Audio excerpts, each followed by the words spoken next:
Welcome to Calculus. I'm Professor Greist, and we're about to begin Lecture 14 on optimization. One of the best applications of derivatives is to a class of problems you may have called max-min. The modern terminology is optimization. In this lesson, we'll use derivatives to compute maxima and minima for optimization problems, solving some that are simple and some not so simple.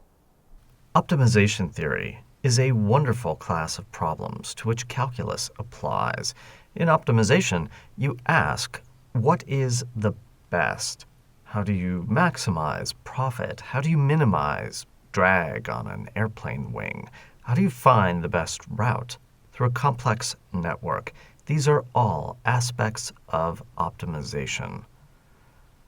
A simple question to which calculus can be applied is, given a function, what is its maximum or minimum value?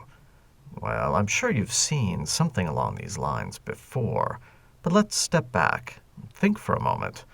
If we have a function and we take a close look at its graph, then one of the things that we can observe is that if we are at a place where the derivative is non-zero, then we are certainly not at a maximum or a minimum, because if we zoom in and look at the local behavior at a point where the derivative is not zero, then because derivatives connote rates of change, then if the derivative is negative, that means the function is decreasing locally. On the other hand, if the derivative is a positive value, then the function is increasing locally as we increase the input. Now, of course, we can run that observation in reverse. If we do have a maximum or a minimum, and the derivative exists there, then it must be equal to zero. This motivates the following definition. A critical point of a function f is an input, a, at which the derivative vanishes. So, for example, if we look at a location where there's a minimum, that's a critical point. If we look at a location where there is a maximum, that, too, is a critical point. However, there are critical points that are neither maxima nor minima, such as an inflection point. And in general, the collection of critical points for a function is strictly larger than the collection of extrema, places where you have a max or a min. Now, things are a bit more complex than this, really.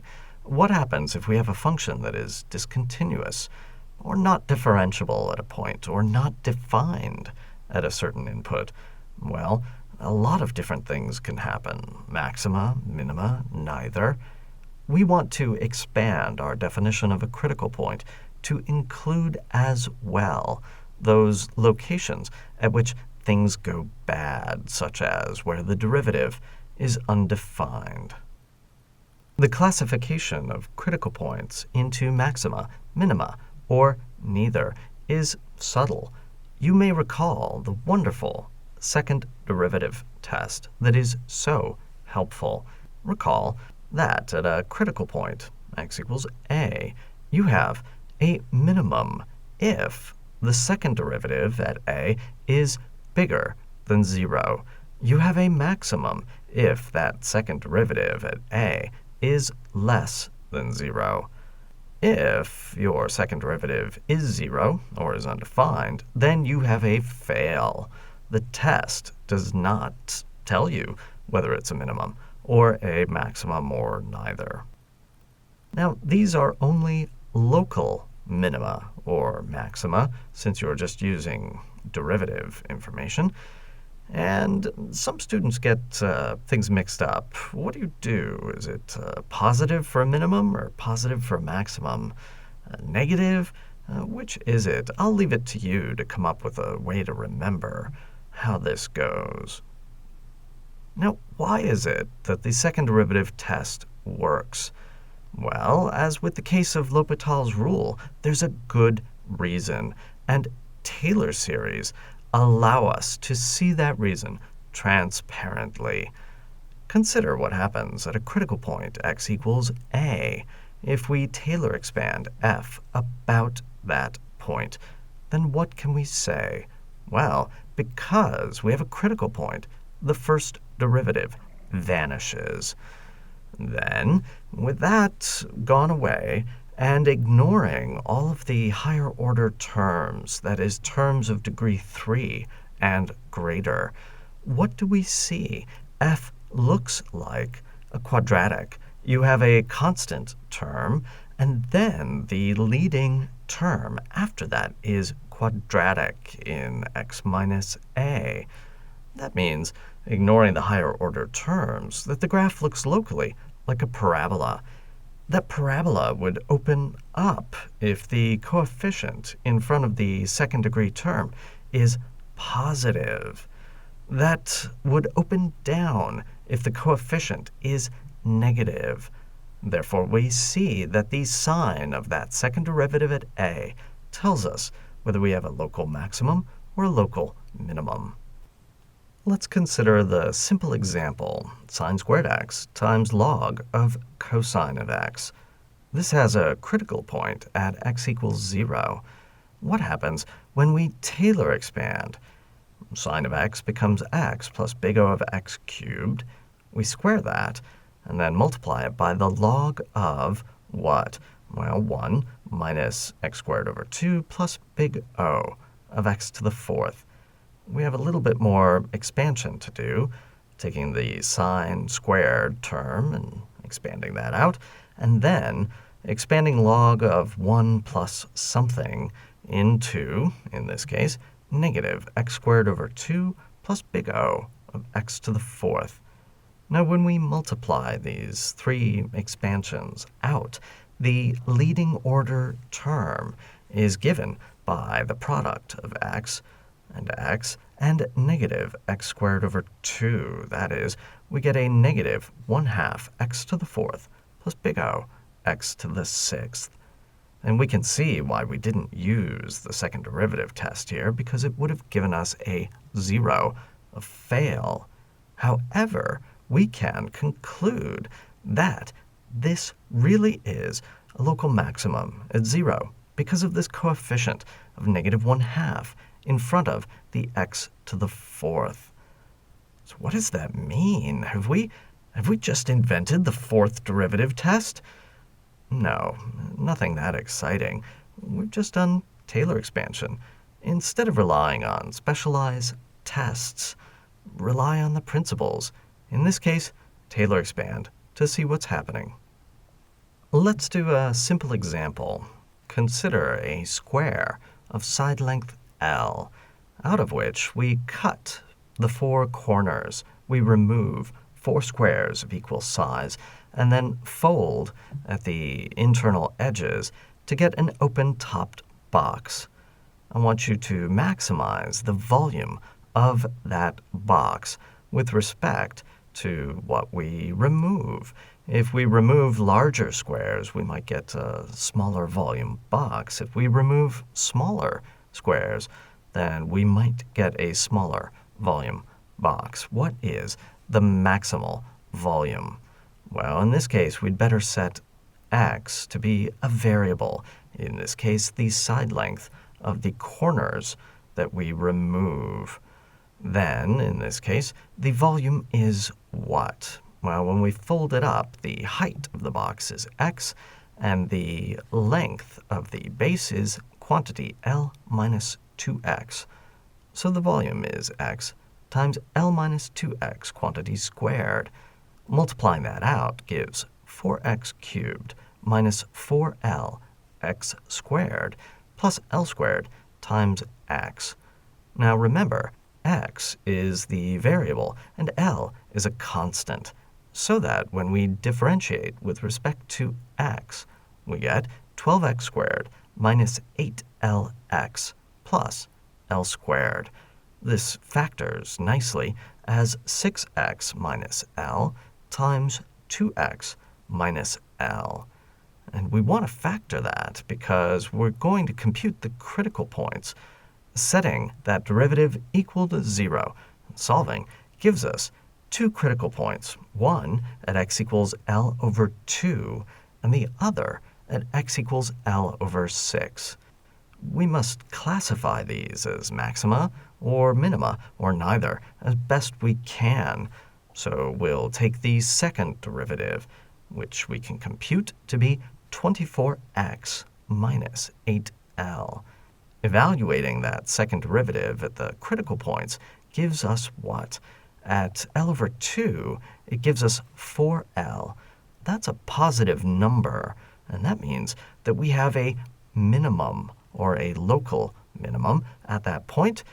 At x equals L over 6, the second derivative is negative 4L. That gives us a local maximum. Of course, this fits with your intuition. If x is equal to L over 2, then what is happening when you fold up that box? Oh, well, you're getting something with volume 0. That's clearly a minimum. We therefore conclude that the volume is maximized at x equals L over 6. But notice the problem is asking us for the maximum volume, not the value of x at which the volume is maximized. So we need to substitute back in x equals L over 6 into v to get 2L over 3, that's L minus 2x, squared times x, or L over 6. Simplifying that gives us 2L cubed over 27. That is the maximal volume. Let's look at another example. In this case, extremize the function f of x equals x cubed over 3 minus 3x squared plus 8x minus 2. And here the extremization is with some constraint. Namely, we want x to be bigger than or equal to 0. So no negative values.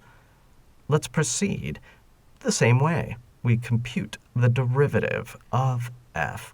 And we get x squared minus 6x plus 8. To compute the critical points, we're going to want to factor this as x minus 2 times x minus 4. And so setting that equal to 0 gives us a pair of critical points, x equals 2 and x equals 4. To classify them, let's compute the second derivative of f. That is simply 2x minus 6. And so we see that at x equals 2, we have a maximum with a value of 14/3. At x equals 4, the second derivative is positive, so we have a minimum at a value of 10/3. However, that is not the end. These are local extrema. The problem is to find the global maximum and minimum. When you're asked to find a global max or min, you must check the endpoints of your domain. These endpoints are critical points, since the function and or its derivative may not exist there. Let us therefore check the endpoints of our domain. Remember, our constraint is that x must be bigger than or equal to 0. Therefore, the left-hand endpoint is at x equals 0. What do we see there? Well, the value that the function takes on is negative 2.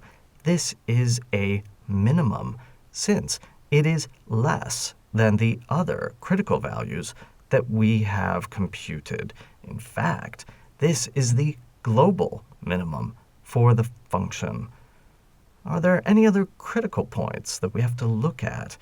Well, there's not really a right-hand endpoint to the domain, since it is unbounded. But if we tweak the language a little bit, we can say that infinity is a critical point. What is the function doing at infinity, or more properly, as x goes to infinity? Well, you can see that because the leading order term is x cubed over 3, the function tends to infinity. And therefore, we have a maximum, a global maximum, taking on the value of infinity at this right-hand endpoint. Now, of course, all of this would be fairly obvious if you drew the graph of the function. You would see the difference between the local max and the local min that we have computed, and the global minimum and maximum at the left and right-hand endpoints, respectively. Always check your endpoints. This lecture was the best, or maybe it was the worst. You're going to have to compute a few derivatives to find out for sure. In our next lesson, we're going to turn from the concrete notion of a derivative to the subtly different idea of a differential.